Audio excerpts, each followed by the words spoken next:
June 7, 1959. Chicago, Illinois. A quiet apartment on the near West Side. At 6:40 a.m., Maria Russo does not answer her door. By noon, the hallway smells of iron and bleach. By nightfall, the apartment is sealed. No reporters, no photographs, no official statement. Inside, there is no sign of robbery, no forced entry, no struggle loud enough for neighbors to remember, only precision. She was not a criminal. She held no rank. She commanded no crew. Yet within 48 hours, the Chicago outfit closed ranks. Phone lines went silent. Names disappeared from police notebooks. The rumor spread quietly, too quietly. Maria Russo had crossed a line no one was supposed to see. Not a financial one, not a political one, a personal one. Her name had been spoken in connection with Tony Accardo, a man whose power depended on invisibility, discipline, and fear. What followed was not a crime of passion. It was not jealousy. It was not love. It was enforcement. And Chicago made sure the real reason never appeared on paper.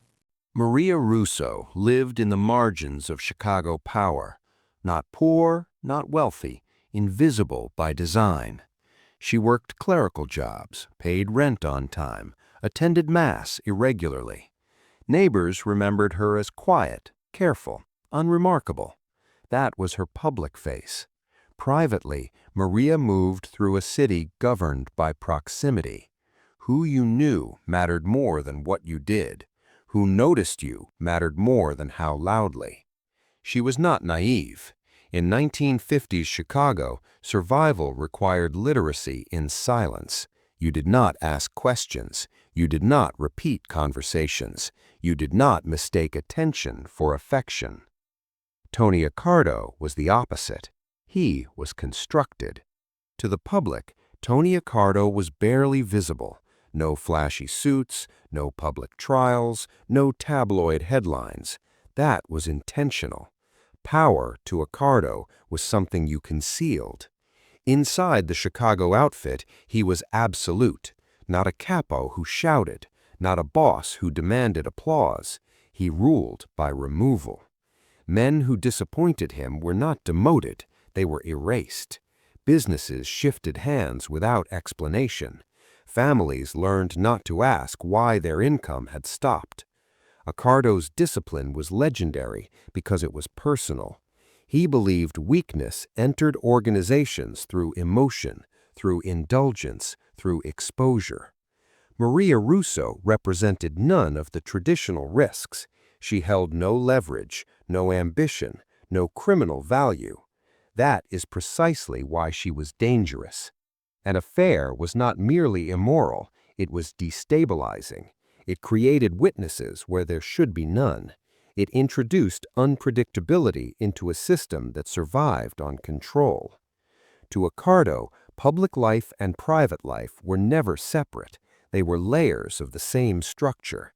If one cracked, the entire hierarchy felt it. Maria did not understand the architecture she had entered. She thought proximity meant protection. Chicago taught a different lesson. Power does not shield what it cannot control. It eliminates it.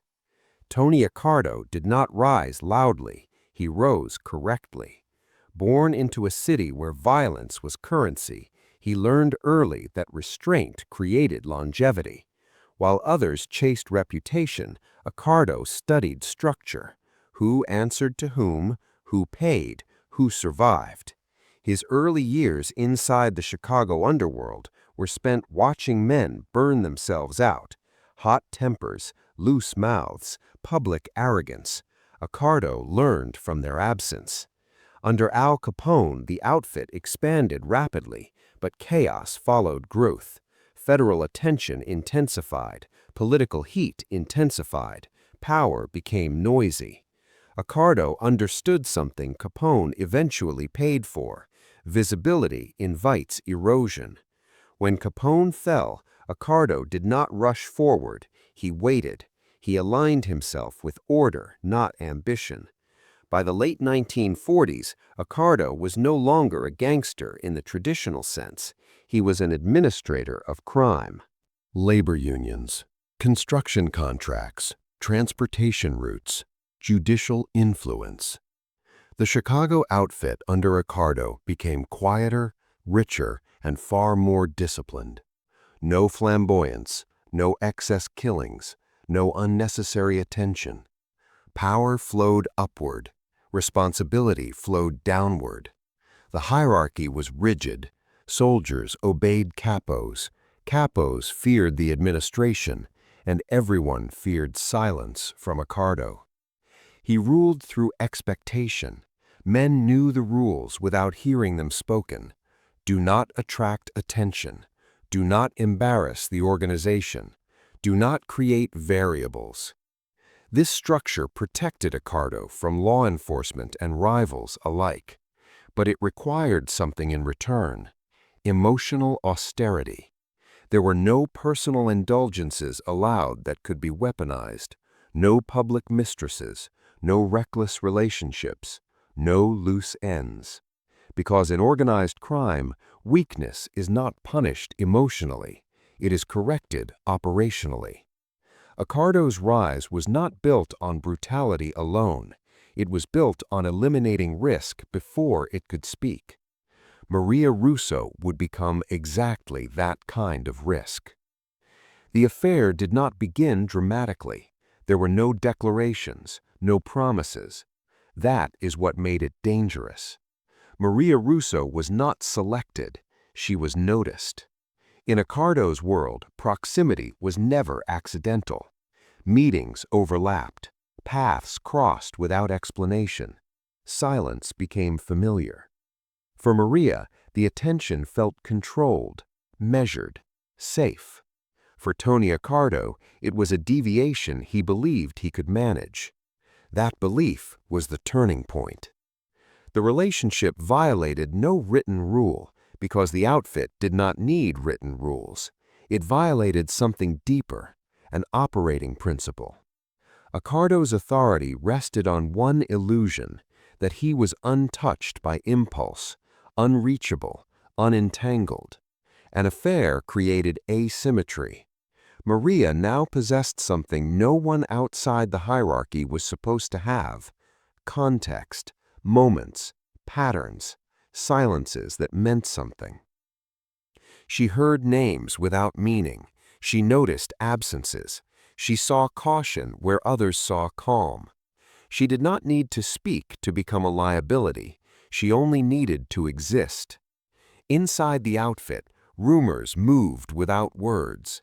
Drivers noticed schedule changes. Couriers saw detours that made no sense.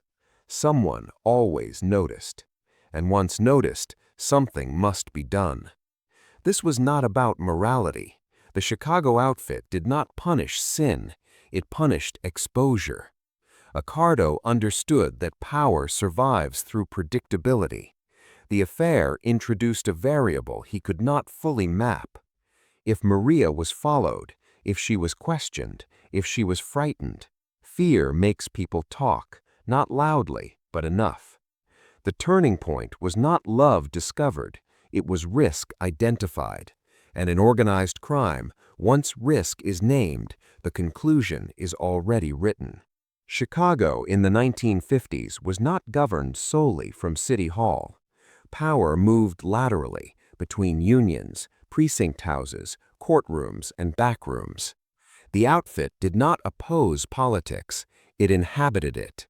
Construction permits, garbage routes, labor contracts, every decision intersected with money, and every money trail required stability. Scandal was instability. An exposed affair involving Tony Accardo threatened more than reputation. It threatened insulation. Federal pressure was already mounting. Senate hearings, wiretap expansions, prosecutors eager to justify budgets. The outfit survived by offering something politicians valued more than honesty: predictability. No riots, No headlines, no chaos. Maria Russo represented a point of entry the system could not account for. She was not registered, not monitored, not managed. Law enforcement understood this architecture, even if it never admitted it publicly. Chicago policing functioned through selective blindness. You ignored what stayed quiet. You responded to what embarrassed the city. A murdered gangster was manageable. A civilian connected to power was not. If Maria spoke to a friend, a priest, or the wrong officer, the damage would not be immediate, it would be cumulative. Questions would form, patterns would be traced, political alliances would strain.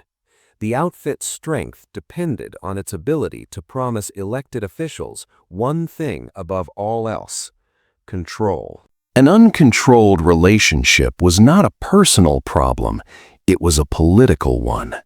Decisions began to crystallize without formal meetings. Signals moved through intermediaries. A problem had been identified. A solution was expected. In this world, no order needed to be spoken aloud. Everyone understood the math. Risk multiplied by time equals exposure, and exposure invited consequences no one could afford. Maria Russo had unknowingly become a political variable. Variables do not survive systems built on certainty. Isolation is never sudden. It arrives quietly, in adjustments that feel almost polite. Maria Russo noticed the changes before she understood them. Calls that once came regularly stopped. Meetings were delayed, then canceled. Explanations thinned. There was no argument, no confrontation, no closure. That was intentional. In the world surrounding Tony Accardo, separation was not emotional, it was procedural. Distance was created to reduce residue, to minimize witnesses, to prepare the ground. Maria's routines were studied, her routes mapped, her predictability measured. Not by Accardo himself. He never touched the mechanism directly. Power at his level functioned through delegation without documentation. Friends drifted away without explanation. A landlord became distant. A coworker stopped offering rides. No one warned her, because warning required involvement, and involvement created liability. This was not cruelty, it was efficiency. Maria sensed fear in others, but misread its direction. She believed people were afraid for her. They were afraid of proximity. Inside the outfit, betrayal did not mean disloyalty. It meant necessity. Men who had smiled at her months earlier now avoided her entirely. Not because they hated her, because acknowledging her existence acknowledged risk. The isolation served two purposes. First, it prevented emotional interference. Second, it ensured that when something happened, there would be no witnesses willing to remember details. Silence is easier when it has been rehearsed. By the time Maria realized she was alone, the system had already decided what alone meant. In organized crime, abandonment is not neglect, it is preparation, and preparation always precedes finality. June 7, 1959. Chicago did not wake up to violence that morning. That was the point. The execution of Maria Russo was designed to be forgettable. No spectacle, no message written in blood, no noise that would travel beyond the walls. She was not followed for days. She was not terrorized. Fear creates witnesses, and witnesses create stories. The men who came were professionals, not enforcers looking to prove themselves. They arrived at a time chosen for absence, early enough to avoid neighbors, late enough to ensure compliance. There was no forced entry. The door opened because it was supposed to. Trust was the final instrument. The method was clinical. Enough violence to guarantee death, not enough to invite investigation. No theft, no staging, nothing theatrical. This was not a warning killing. Warnings are meant to be seen. This was a correction. At no point did Tony Accardo need to issue an explicit command. The system had already understood the requirement. A variable had exceeded tolerance. The killing served multiple audiences. To the outfit, it reaffirmed discipline. Personal indulgence had consequences, even at the highest level. To political allies, it preserved silence. The problem was handled internally. No embarrassment followed. To law enforcement, it offered nothing.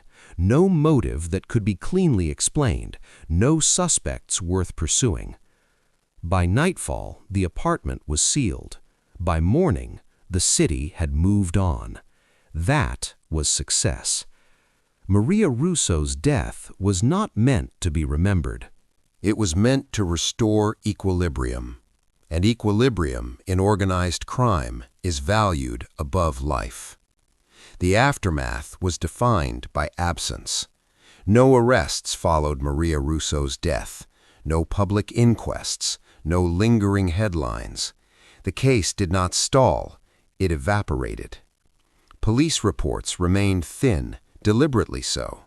An adult woman found dead in a private residence without signs of robbery or public disturbance was easy to categorize and easier to shelve. Within weeks, the apartment was rented again. Neighbors adjusted their memories. Routine reclaimed the space. Inside the Chicago outfit, the effect was immediate and surgical. Discipline tightened. Personal lives narrowed. Conversations shortened. No one spoke of Maria Russo by name. Names carry weight. Weight invites reflection. For Tony Accardo, there was no visible change. That was essential. He did not retreat from power. He did not overcorrect. Any visible reaction would have suggested vulnerability. Instead, the system absorbed the shock and returned to function. Politically, the outfit remained stable. Contracts flowed.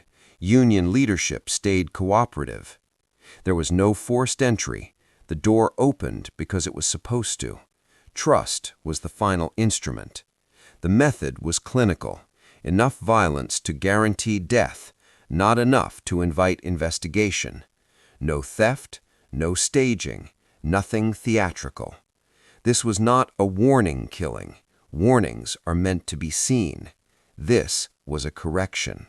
Elected officials experienced no disruptions that required moral reconsideration. That stability was the true measure of success. Yet consequences lingered in subtler forms. The inner circle grew more insular. Trust was rationed. Emotion became a monitored liability. Maria Russo's death reinforced a lesson that required no articulation. Closeness was dangerous. Intimacy was expensive. And nothing, not affection, not history, not silence, outweighed control. The city forgot her because it needed to. Forgetting was part of the arrangement, and so the system endured. The story ends where it began, with silence. Maria Russo did not disappear from Chicago history because her life lacked meaning. She disappeared because meaning was inconvenient. Organized crime does not survive through brutality alone. It survives through narrative control, through deciding which stories deserve permanence and which must dissolve. The affair mattered only because it blurred a boundary that power depends on, the boundary between the personal and the operational, between human weakness and institutional necessity. Tony Accardo did not rule by passion, he ruled by subtraction, removing variables, removing risk, removing people. Maria was not killed because she loved the wrong man. She was killed because love created visibility. This is the core illusion of organized crime, that intimacy can exist alongside power without consequence. that proximity equals privilege. It does not. Power demands asymmetry. One side must know, the other must not. When that balance collapses, the system corrects itself, not emotionally, but mechanically. Chicago remembers its bosses, its trials, its empires. It forgets the civilians who wandered too close and learned too much without intending to.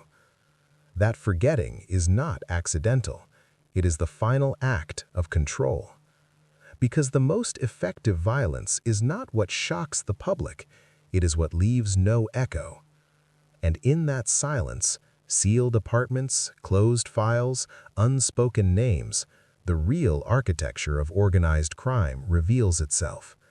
Not loud, not chaotic, but precise.